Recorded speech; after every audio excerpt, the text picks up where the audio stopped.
So I'm really delighted to introduce our next guest. Tom McKinney is joining us, and we're going to see some footage of the sort of work that Tom's involved with.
That was great, Tom. Thank you for that. Can you tell us about a couple of things? What did we just see? What sort of examples were there of your work?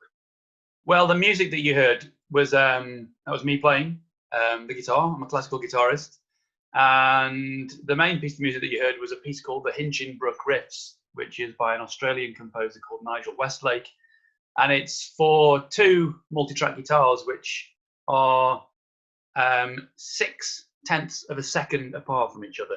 So it's effectively a ricochet repetition that goes on. So it's playing the exact same part, but just separated by 0.6 of a second. It's quite complicated, but and it took quite a lot to get it down in one take, because you can only do one take to record it as well, because you've got to play it with the live delay. So yeah, that was quite a lot of work. That was.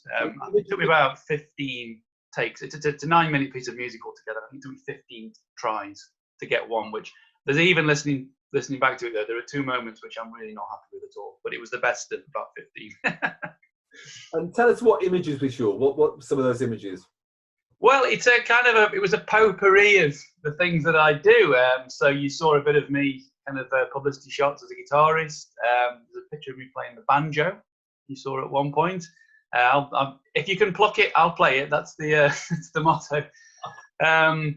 Other things like rehearsal shots, some of the venues that I've played in, and my other work, which is kind of my dominant work nowadays, which is as a broadcaster for the BBC. So you saw some of the things I've done from outdoor broadcasts in various places around the country, and a bit of fun recently, just before lockdown kicked in. I took part in a big event for Sport Relief on the BBC. So there was a couple of slightly silly images there. Fantastic. So tell us you sort of answered some of that, but tell us what you currently do and what does it mean on a day-to-day basis? Well, Peter, I think that the modern definition of what I have is a portfolio career, which in, I guess, the simplest terms, I mean, I do lots of different things, lots of different jobs with lots of different people in different parts of the country.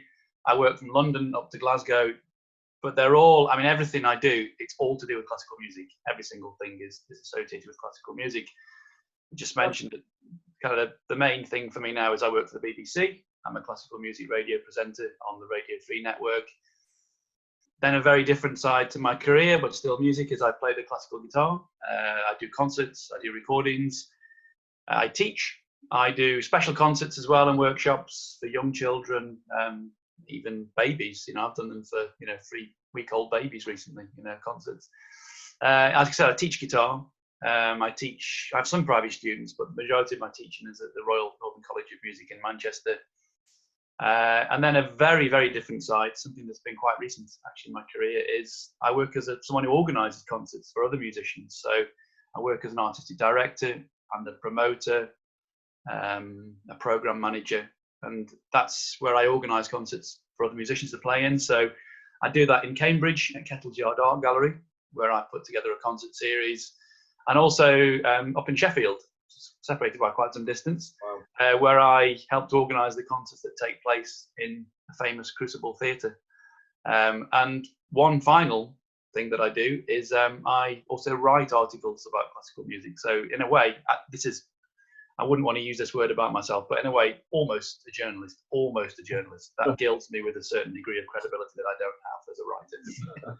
Tom, that's fantastic. And I must say that I often talk to young people about portfolio careers, and that is the perfect example of a portfolio career. I think that young people going forwards are more likely to, in creative industries certainly, are likely to do a variety of things. And you've given us a perfect example of that. So here you are, this multi-talented, multidisciplinary guy. How did you get to this point? Tell us a bit about how you arrived at this point to have so many different strings to your bow. Well, I think you discover as you get older that, I mean, the best things in life tend to always happen, partly because of decisions that you've made, and also because of luck and accident. And at some point, everybody gets lucky.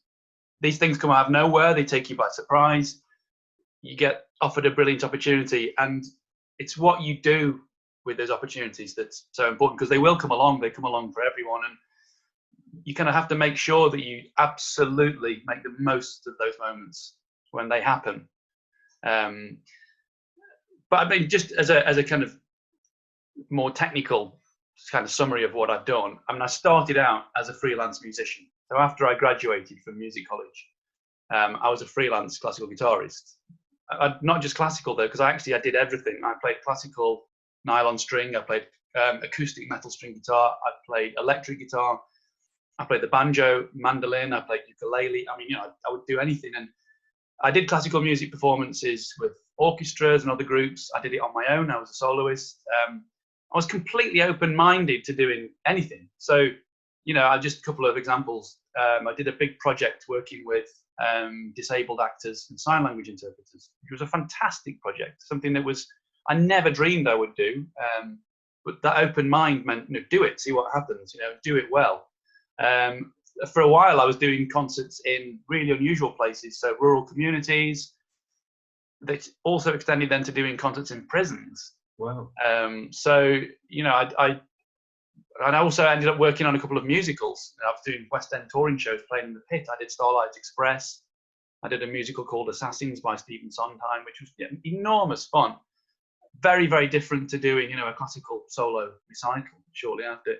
Everything and anything, really. But the thing was that it was really because of my teacher when I was at music college, Craig Ogden, was that he kind of instilled this thing in that whatever you do, you treat it with equal importance, and you prepare in the same way. So whether that's, I just mentioned prisons, whether it's a concert for 15 young offenders in a prison, or, a bit of glamour, a bit of glitz, whether you're doing a concert for 6,000 people in the Royal Albert Hall, when I played at the Proms once, you treat it equally. You don't say, oh, well, one's in a prison and one's at the Royal Albert Hall, I'll do more work for the bigger one. You don't do that. That's not the attitude. And the greatest musicians, the greatest people in my industry that I've ever worked with are all like that. It's quality control all the time, no matter what you do. You aim to do it as best as possible, no matter what the situation is. And that was kind of the root of where I came from as a freelance musician. And then I started to teach guitar as well. I felt I got to a point where I felt confident to teach the instrument. I was doing it in schools, but I was also teaching privately. Then I moved into teaching in a conservatoire, so teaching at the Royal Northern College of Music in Manchester. And then I realised that classical music is, it's not just about playing an instrument or teaching an instrument. So I decided to investigate what else there was career-wise. What could I do? How could I broaden it? How could I add even more variety? How could I refine it to the things that particularly interested me? And that curiosity, being open-minded, jumping on every good opportunity offered to you, that's what got me to this point, got me to doing kind of what is really interesting work. That's a fantastic process of what is a number of years, I'm sure. That's brilliant. You mentioned someone, but I'm asking all the guests the same question. Who inspired you to pursue a career in music in the first place? Was there one person? What was the inspiration originally, do you think? Well, I mean, from a young age, there were two people at a really young age. The first was my granddad. He used to listen to classical music every Sunday morning. So if I stayed with my grandparents on a Sunday morning, on the radio, we'd listen to, on Classic FM or Radio 3, we'd listen to Schubert, and we'd listen to Brahms and Beethoven and Bach, And because he was a very, very normal man with a very normal job, he wasn't wealthy, he wasn't well educated. He was also very young for a grandparent as well. Just a very, very normal person. he was intelligent, but just a really average person. For me, that always meant that classical music was just a normal thing to do.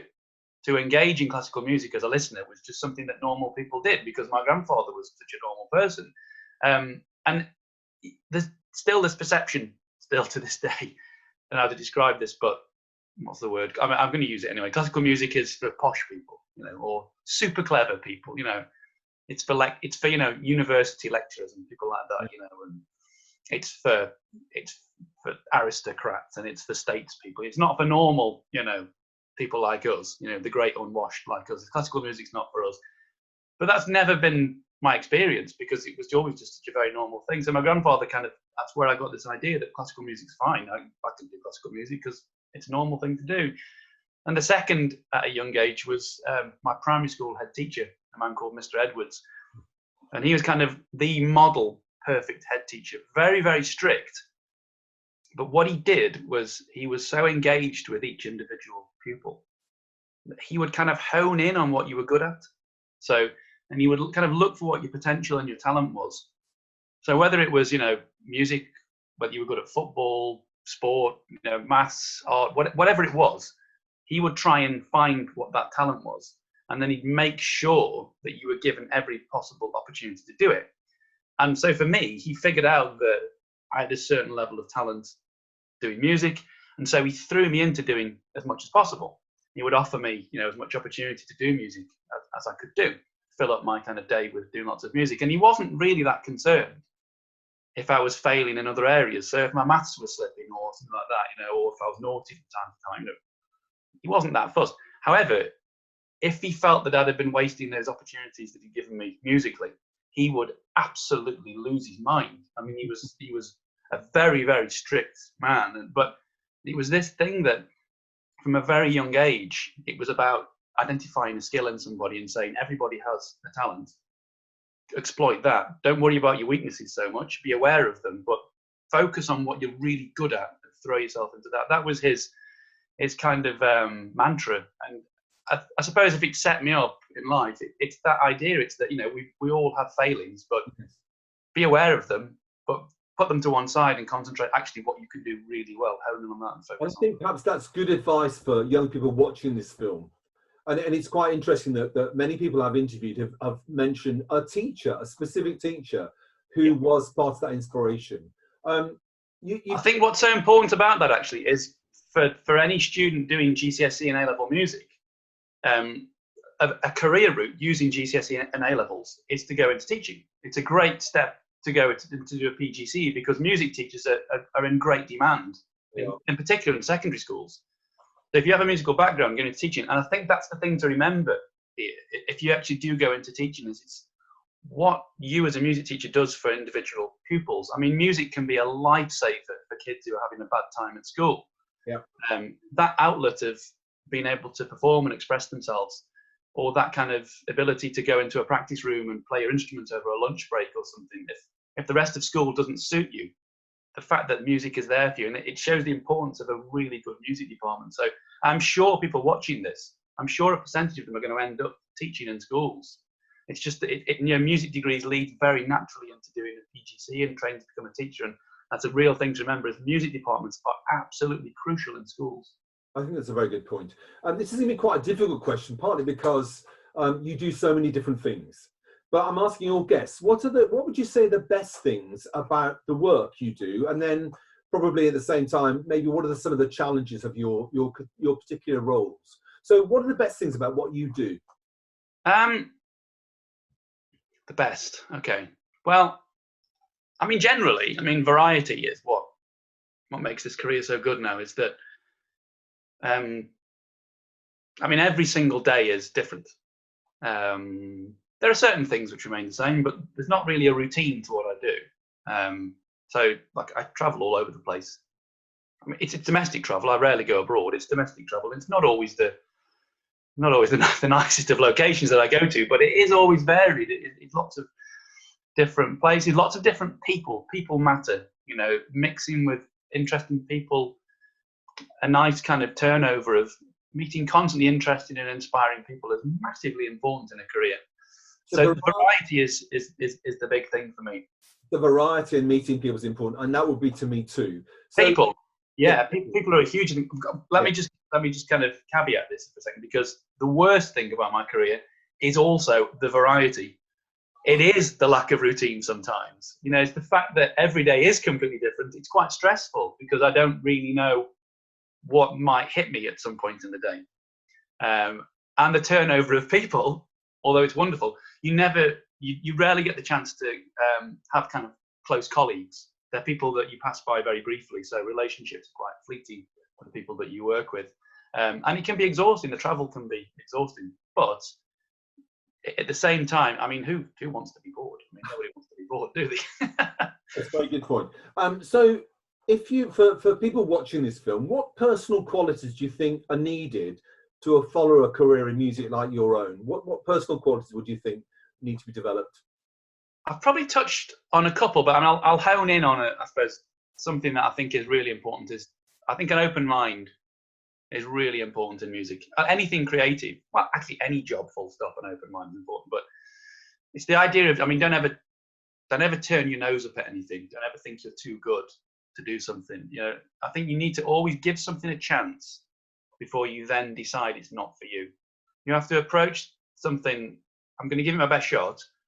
If it turns out to be wrong, you know, trust your gut instinct sometimes. Once you're doing it, if it feels wrong, fine, then say no. But you kind of have to give it a try. And things like, for example, playing the banjo was something I just thought, it's a ridiculous idea. But I gave it a try. It turns out I absolutely loved it.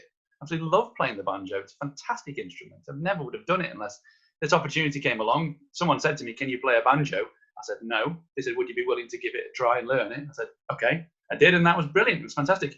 So an open mind. And I think another thing, and this is something that I actually also talk about to my students now in the same way that my teacher did to me when I was at music college, which is you have to actually be a nice person to do well in this industry. There is this myth. Never ever believe the nonsense you might occasionally hear about really successful people being really horrible. Everybody has a bad day. Everyone goes through a bad period. But in my experience, people right at the top of the tree are very, very nice people. Because you can't get to that point. If you turn up and you act dreadfully, you know, you're a terrible, you really, really upset people and you're kind of annoying to be around, you don't get booked again. That's the fact. And you can't work your way up the ladder if you're not being booked. And it's not, you know, don't turn up and, you know, try to be nice. Just be not, you know, be nice. Positivity is so important. People don't want negative people around, you know, you've got to be positive. And I know that's like, this sounds like such basic stuff, you know, oh, be nice. It sounds like such a basic thing to say, but it's so important because you've got to create a good working environment around people you're with. And like I say, they just won't book you again if they've had a bad time working with you.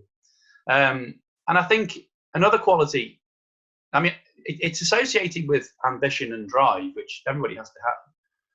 But it's also really important to kind of accompany that with a degree of reality, to be realistic. You have to dream big, and you've got to sometimes have ambitions which seem, you know, bigger than you are. But you've got to think about how you get to it realistically, because it just doesn't happen. You know, not everyone can post a video on YouTube and become Justin Bieber. You know, we can't all get 1 billion views by posting a video on YouTube. Most of us have to get there by very, very hard graft and determination. And along the way, there is failure. And you have to prepare for those bad bits. And I think it's the reality bit that I'm talking about it's not all going to be up. There'll be low periods as well. You have to, I think if you're prepared for that and you're willing to put up with that, that's how you get there eventually. Instead of going into it like with the mindset of, it's just going to be a massive success from start to finish.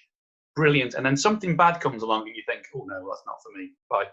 If you approach it instead with the attitude that things are going to go wrong at times, but I'm going to get through that and get to the good bits, I think that's the attitude to have. That's the kind of right frame of mind to approach all of this with. That sounds great. I'm really impressed. Hopefully, Tom, you're going to be able to join us later for a panel discussion. I just want to remind people that if you have a question that you'd like to ask Tom specifically, follow the link on the screen.